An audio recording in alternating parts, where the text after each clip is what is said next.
Hello, welcome. It's Lent, first day of Lent, Ash Wednesday, in fact, and I'm really excited about inviting you on a journey with me over this 40-day period, a journey of spiritual activism.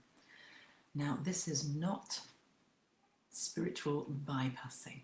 There's so much happening in the world, and this suggestion of what we're going to be doing, going within, doing the work within, is not a kind of digging one's head in the sand and ignoring what's going on in the so-called out there. It's rather the opposite of that, the exact opposite of that. It's truly understanding what is going on, why it's going on, and how to fix it. And that comes from an understanding of reality and how reality is structured and what it's all about. And so I'm going to be using something that I have used in the past and talked about before, my forgiveness journal, Ho'oponopono, the practice of Ho'oponopono. Now, you might be thinking, here she is again plugging her book. Well, yes, it is my book. I did write it, although in one sense that might not be quite so strictly true. I penned it. I kind of wrote down, typed rather than write with it by hand. I typed the words as they came to me, but it wrote itself pretty much. And it wrote itself, I realised, 2 days after, 2 or 3 days after I realised later that the time when Dr. Hulen, Ihaliakala Hulen, actually died, passed from this world into spirit. And that sends shivers down my spine at the time when I realised that, because I had no plans to write this book, and it was only through looking up at the spelling of his name, which is really quite a difficult first name, i.e. Hali Akla, and that I saw his obituary. I saw that he'd actually passed. And so what has come through in this is really a kind of practical handbook for, yes, introducing you to the philosophy of Ho'oponopono, but also doing it and journaling your journey of doing it, journaling the journey of doing it. And a lot of fresh application of it to Christianity, which was really quite important for me to do, and in particular an understanding of atonement. Because you see, it's all about forgiveness, it's all about reconciliation and forgiveness. And the Hawaiian practice of Ho'oponopono originated with tribes that were warring, families first of all, but then tribes.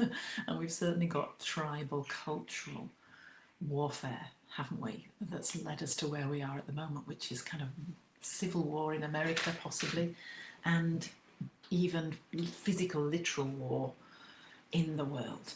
So how did we get here, and how do we correct it? And it's almost the same answer: reconciliation and forgiveness. I'm sorry, please forgive me, I love you, thank you. We'll be talking through that process, which seems almost too simplistic, what it actually means, who we are saying sorry to.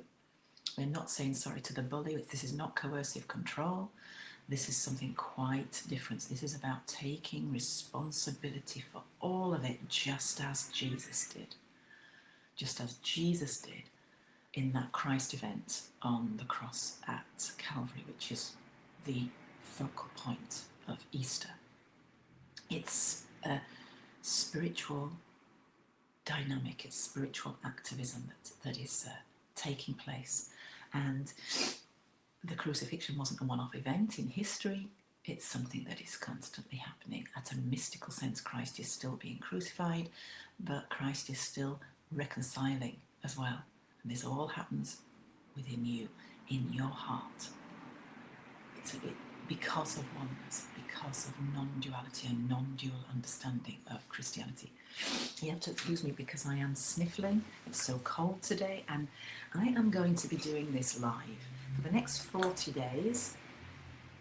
I am going to just say do it live. I'm not doing it live as such. I'm not going to be editing. I haven't got time to edit. And there may be noise around. I'm going to be fitting this in between work, but I want to do it. It's important. Now, I have to just give a little bit of background about the political situation and what I mean about the political situation Christians find themselves in, or non-dual Christians, all of us.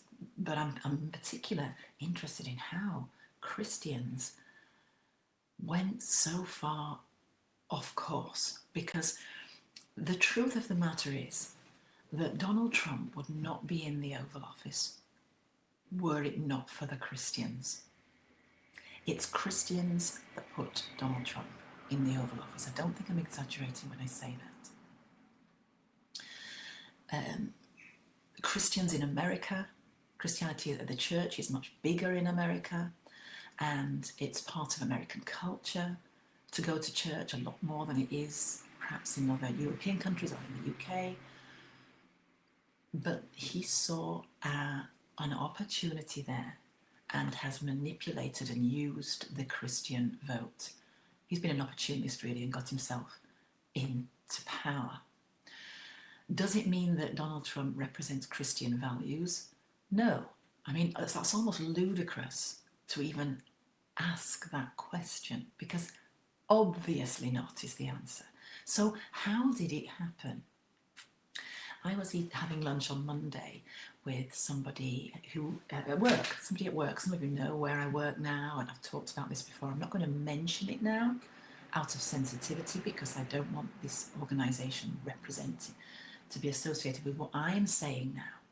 But you can, the subtext is that this person is someone who works within a Christian organisation that is international and has experience working in America, because she trained in America for the work and has a lot of friends who are American. And when we were discussing current affairs, what was happening, discussing what happened last Friday in the Oval Office when President Zelensky visited Trump, and all the fallout thereafter that the world is now shaken by and is responding to, turn the world upside down. We were discussing it, and I was saying, I think I said something like, I cannot understand how, with a Christian conscience, if you are a practicing Christian in that you are living close to Jesus, to the Bible, you're reading the Bible, you understand the teachings of Jesus and what being a Christian requires of you, the witness to the world and the values and all this. I do not understand how you could be persuaded to think that voting for Donald Trump would be a good thing. Because the more you are close to Jesus and you have the Holy Spirit within you, you get discernment, and it's clear what's right and wrong and good and bad. And she picked me up on that and said, Jill, I have to pick you up on that. I have to disagree with you there, because I have friends, colleagues, who I know really, really wrestled with it, and they prayed deeply for weeks to be given an answer, to be directed and guided as to who they should vote for. And they still voted for Trump, she said. She was also saying, I did this test, she herself did this test. She's not American, but she spent a lot of time over there and was trained in the work over there. And she said she did this test online, you could do it, and you answered these certain questions, and it told you who you would, just by your personality and your values, who you would vote for, who would you best vote for. She looked at me in disbelief, she said, and I came out a Democrat? I said, yes. She was surprised by it, but I'm a Christian. And I think what many of us haven't understood and appreciated who are not American is that this is something that is quite countercultural. You would not expect, we didn't know how strongly entrenched it was. If you're a Christian, without doubt, you vote Republican. And Trump was the Republican candidate. And when I think about this, I guess it's because Republican values tend to be conservative with a small c, and tend to be, the moral values of family values and so on. Whereas perhaps Democrats are associated with liberalism or liberal progressive thinking, and that is associated in some people's minds with moral decline, breakup of family, you know? And this is usually towards sexuality and to do with the use of contraception and whatever, and perhaps more relaxed ideas about gender and so on. And so because that it's almost like the moral high ground has been recaptured by the Republicans, and then within that you've got this sort of cult figure that emerges. So two things here, Republican values are not what Donald Trump is demonstrating in his the way that he is ruling. I mean, he is ruling like a king, isn't it? Reigning like a king. This is an autocracy that we're seeing. And it's the Republicans who are the first victims of this. This is important to say. Well, you have this pattern, and you saw it in Europe in the 1930s, in Germany, that it was those who were true to the social nationalism, socialism part of social nationalism, that were the first targets when Hitler came into power. So those who were loyal to the ideology of the cause and to the values are the first to be got rid of, dealt with. And that's what's happened. The Republican voice has been suppressed and silenced and crushed.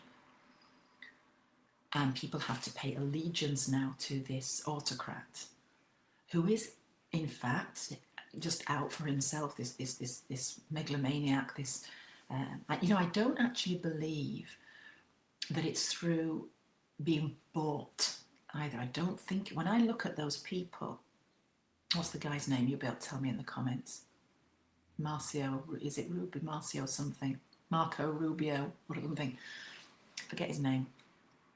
Last Friday in the Oval Office, when he was sitting and sinking down into it because he could not believe the way that, this person, this president, this war, whose country was at war and who's been brave, this war hero, was being bullied and ganged up on and treated and spoken to. He was so embarrassed and ashamed, and you saw it in his face and his body language. And yet afterwards he has to toe the line. He has to say the same things that are coming out of not only Trump's mouth, but it's really Putin's agenda and voice piece. And you think, why is that happening? Is it just that you've been bought? Can you really be bought? Or does your moral conscience and, your own values, it must be hard living like that. I don't think it's just about money. I think it's about a real threat. I seriously do. I think that these people are coercive, they are victims of coercive control at a very dark level. It's sort of, this is a mafia family. These are criminal gangs, Putin and Trump. These are mafia families that are now running the show. And if we know where you live, we know your children, we know where your children go to school, we know your wife, we know everything there is to know about you. So you toe the line or else. Yeah. So it's fear by which these people are controlled. And we think, what do we do about it? Because they just dominate in the Senate. I mean, what do we do about it? I'm not even American. I just know the frustration for American friends that I have and colleagues, and what I hear coming out of America. This is not representative of America. This is not democracy anymore. Only today, it's today that you're not allowed to protest anymore. All these people thinking they're on the side cheering the flag for freedom of speech. If a university, am I right? Correct me if I'm wrong. If students of a university are seen demonstrating pro-Ukraine, pro-democracy, then funding will be withdrawn from that university. This is straight out of the totalitarian rule book, This is where we find ourselves. So what do we do about it? Well, this morning, when I was looking at my Bible to think, how did this happen? I think I know how it happened. I think I know how the Christians took us where we are. And let me read you from Romans. You're not going to like it. Romans 13, this is. Let every person be subject to the government, to the governing authorities rather, for there is no authority except from God. And those authorities that exist have been instituted by God. Therefore, whoever resists authority resists what God has appointed, and those who resist will incur judgment. For rulers are not a terror to good conduct, but to bad. Do you wish to have no fear of authority? Then do what is good, and you will receive its approval, for it is God's servant for your good. But if you do what is wrong, you should be afraid, for the authority does not bear the sword in vain. It is the servant of God to exercise wrath on the wrongdoer. Therefore, one must be subject not only because of wrath, but also because of conscience. So you know what?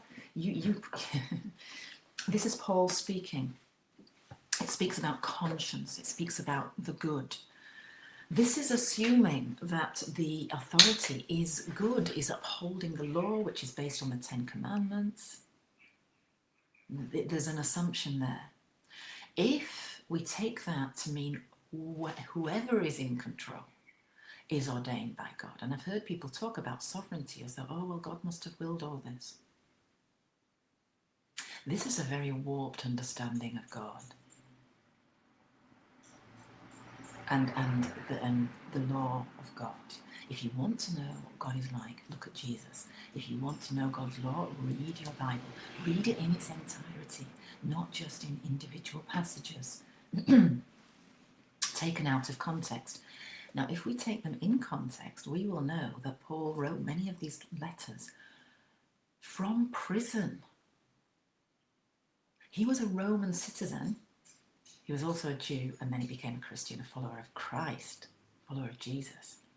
And it was his following Jesus and being a Christian and speaking out about that got him in prison in the first place, from where he is writing his instructions, and his encouragement to other Christians. And in many other places, Paul is saying, do what is right, do what is good, whatever is true, and just, think on these things. He's appealing to the nature. Let your mind be transformed. Do not be of this world.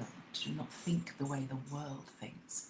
He is recognizing that there is a higher authority and that there is a conflict with the way of the world.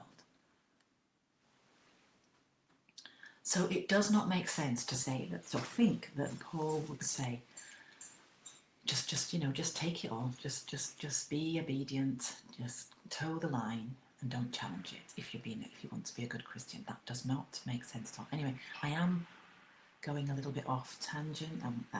Not really off tangent, this is all very relevant, but I really want to introduce this 40 Days of Ho'oponopono in context to make sure that it doesn't sound as though I'm suggesting spiritual bypassing. This is what we do in Ho'oponopono. We are recognizing that faith can move mountains. It really can move mountains because of oneness. And I'm now reading from page 1, day 1. You don't have to have this, but I know many of you do. And I looked this morning actually on Amazon, and I looked and I saw lovely reviews. And I know some of you probably got your names on, but some of you, I just recognise what you said about the book and how helpful you found it. I'm going to be covering this, and I'm going to try and come on daily. They won't always be as long as this one. It might only be 10 minutes, 5 minutes even, going through what each day says. But if you had got a copy of the book, and if you have, there is opportunity for you to write. There is like an exercise and a response where you can journal or use, some stick-its, post-it notes, so that you can reuse it again in future. But really, the first day is acknowledging. Let me just get my little note so I can read. In our Ho'oponopono practice, the mustard seed, because I've quoted Jesus, starts with a quote from Jesus. If you have faith the size of a mustard seed, you can move mountains. I'm using my lamp here so I can read this well because it's a bit dark in this corner. In our Ho'oponopono practice, the mustard seed is 4 short phrases. I'm sorry. Please forgive me. I love you. Thank you. That's going to be the simple practice we're using. Too simple, you might think. Just as the listeners to Jesus might say, what are you talking about? A mustard seed, that's tiny. That's not going to change anything. How is that going to move a mountain? Look at the size of that compared to the size. That's ludicrous. Just as you might think, this is ludicrous, what we're doing. Acknowledging that we're working in the unseen.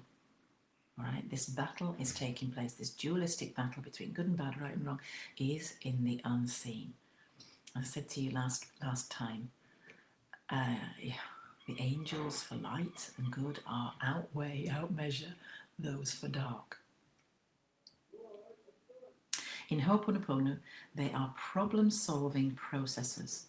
When we say these words inwardly, the memory of the data is erased.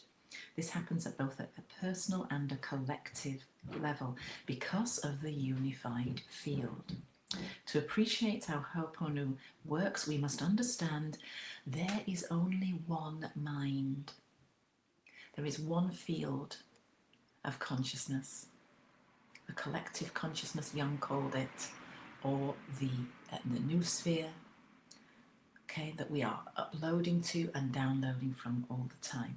Once I realize this, I no longer make the distinction between myself and everyone else, because I know that there is no separation. Yes, we've dived in deep here. Don't worry, we'll be revisiting it. This will make sense as we go along if this sort of thinking is new to you. But for now, spend some time getting used to the 4-phrase refrain. Repeat it over and over in your mind. Turn it over and just get used to using it almost as though you've got a string of pearls and you're finding this pearl of great price, because that's what it is. I'm sorry, please forgive me, I love you, thank you. Now that is a shortened version of the prayer by Morna Simeone, who influenced and was the teacher of Dr. Hu Len.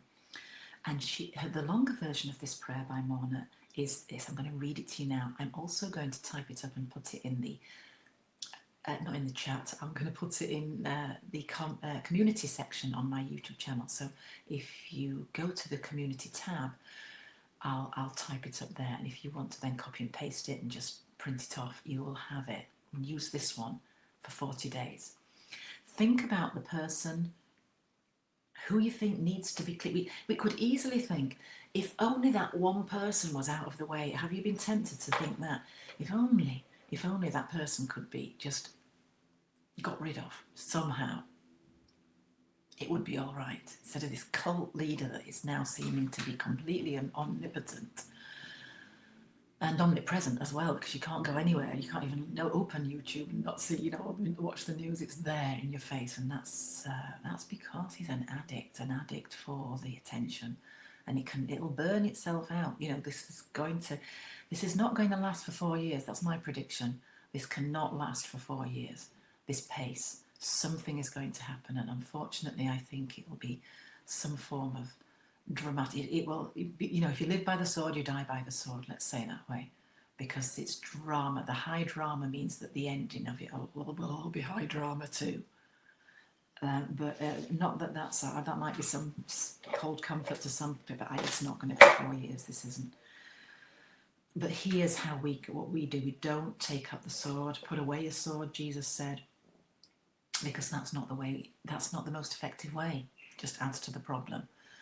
That does not mean, by the way, to join in marches and to sign petitions and things. That does not mean to speak out. Absolutely, it does not. We are being called to be courageous at this time. But here's where the battle is really won. Okay. Divine Creator, Father, Mother, Son in one. We are addressing the source. We're going to the pattern at source that is repeating and has repeated and has manifested as this beast. And by the way, when I say this beast, I'm not referring to a person here. I'm referring to a pattern of behaviour. The pattern is unrivaled, what has become unrivaled capitalism. What do I mean by that? Sorry for the other noise outside. Unrivaled greed. Unrivaled? What is the word?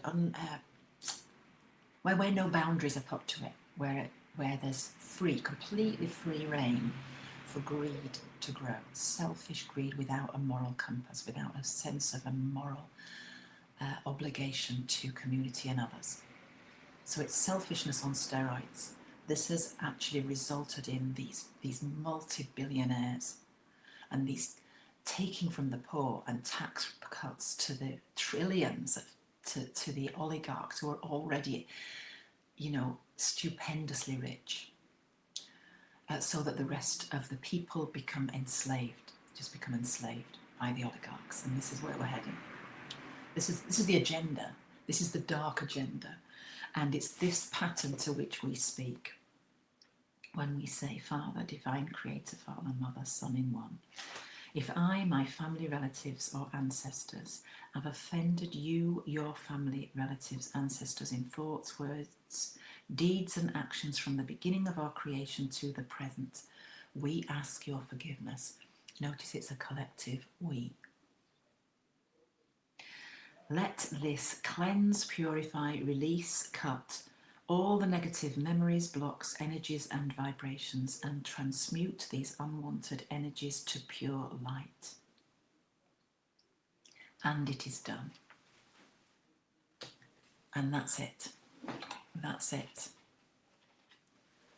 That's what you are doing every time you do. I'm sorry, please forgive me, I love you, thank you. You are doing the longer version, it's just condensed down. And as you work through the book, there are other ways that this holds space, this repeats, through using tools. There are tools that we use, just as Jesus said, do this in remembrance of me, meaning, there's a little act or something you can do that means a lot more than that. In the actual thing itself, there are some sort of holding sacred space tools that we use as we go through the book that might seem odd to some people, but they are effective. You don't have to use them. But this memory is being cleaned all the time, even when you are going through your daily other things that you have to do. The cleaning continues. And it continues because of the work of grace, the work of redemption, demonstrated at Easter on the cross, demonstrated when Jesus took total responsibility for it all upon himself. But this is what we are called to do in the saying of that prayer, taking total responsibility for all of it. And this is a holy alchemy. You may not understand it with your mind. You say, how on earth does that? It doesn't matter. Just do it. Just do it. Don't try to understand it. Apologies for all the noise outside. Somebody's walking, or somebody's speaking really loudly, and the mind might be picking it up. But I'm coming to the end now. It isn't going to be this long each time. Thank you for bearing with me. Thank you for those of you who will join me on this journey. And notice the changes in your own life. I am going to do this in an 18-minute time frame. You might say, I can't do 18 minutes. That's fine. I'm not going to say what you have to do, and certainly in the book it doesn't say do 18 minutes. I just feel this has been put on my heart to do 18 minutes. It's going to cost me. It's going to, I'm busy. I'm going to have to find ways of doing that. So I'm adding something in, the cost of Lent. It's a sort of self-denial or a self-commitment. Now look, I can spend 18 minutes in TikTok or Twitter, no, I don't do Twitter anymore actually, in YouTube usually, without even noticing it. It's lost. So I'm having to be disciplined to do this, to actually sit and put the timer on and know that I'm focusing in that time. And I'm just going to lean in and listen and be in the presence of Jesus and use the Ho'oponopono and do this journaling and be saying the prayer and using the practices that it talks about in the book. I'm going to give it my attention for 18 minutes. Why 18 minutes? I don't know. This is something that it's been put on my heart to do. I was talking to Noel about it, my husband, and he said, oh, that's interesting. I said, I don't know if it's something to do with numerology. 1 and 8 is 9, and 9's an angelic number, isn't it? He said, yeah, and it's 666, isn't it? 6 add 6 add 6, which is the number of the beast. So why 18 minutes? Because we're redeeming the fallen creation. So maybe it's symbolic of that entirety, bringing back the 66 to the 33, reclaiming, cleansing, cleaning, healing all that is fallen, all the memory, all the blocks, all the patterns. 18 minutes each day for 40 days. I hope you will join me. Thank you for listening. If you have any comments or questions, please put them in the comments. And I also will put the link to the book. Well, I always do actually. It's always in the description of every video. I just put the links to my website and to the books that I've written. But this one is the one that is really pertinent to our times. So yeah, don't worry if you can't get yourself a copy. Join me anyway, because I am reading through it. And you can journey with us. Take care. Bye for now. God bless.